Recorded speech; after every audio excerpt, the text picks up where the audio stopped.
4, 5 dips కొట్టిన. మాడు 4,000 దాకా కొట్టేసినానురో డిప్సు. అరె నా చిన్న పని కాదు. ఒరేయ్ మామ మర్చిపోయానురో. ఇంకొకడు వచ్చాడురా ఫేస్ రివీల్ అంటనా. ఈరోజు ఎవరు గుర్తొస్తున్నారో నాయనా.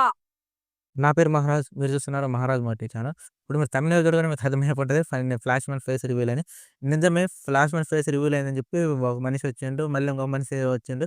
ఆల్రెడీ ఇద్దరొచ్చేసారు ఫ్లాష్ మ్యాన్ ఫేస్ రివీల్ అని చెప్పి. ఫస్ట్ వచ్చిన వ్యక్తి ఏందంటే చాలా జెన్యూన్‌గా చాలా క్యాజువల్‌గా నేనే ఫ్లాష్ మ్యాన్ అన్నట్టు అంటే ఫన్నీగా చెప్పడం వల్ల ఏందంటే అది నిజమనుకుని అతను మాట్లాడే కన్వర్సేషన్ కూడా వేరే వ్యక్తితో కాల్ మాట్లాడేటప్పుడు దాన్ని రికార్డ్ చేసి పెట్టడం గాని దానివల్ల ఏందంటే నిజమే అని జనాలు అనుకున్నారు. నిజమని జనాలు అనుకున్నారు. తర్వాత ఏమైతే అక్కడి నుంచి మళ్ళీ ఇక్కడొచ్చేసరికి మళ్ళీ ఇంకొక ఆయన రావడం ఇన్‌స్టాగ్రామ్‌లో మళ్ళీ బక్క వ్యక్తి మళ్ళీ మాట్లాడడం అది ఇంకో సెకండ్ పర్సన్ అని అనటం. మళ్ళీ థర్డ్ పర్సన్ దాకా రాలేదు. నేను థర్డ్ పర్సన్ మళ్ళీ వచ్చేలోపు నేను దీని గురించి ఒక వీడియో చేద్దామని క్లారిటీతోటి వచ్చాననమాట. ఇక్కడ మీరు ఫ్లాష్ మ్యాన్ ఫేస్ రివీల్ అని అనుకుంటారు కదా! నిజంగానే ఫ్లాష్ మ్యాన్‌కి ఒక ఫేస్ ఉంది. ఆ ఫేస్ అనేది ఫ్లాష్ మ్యాన్ ఎప్పుడు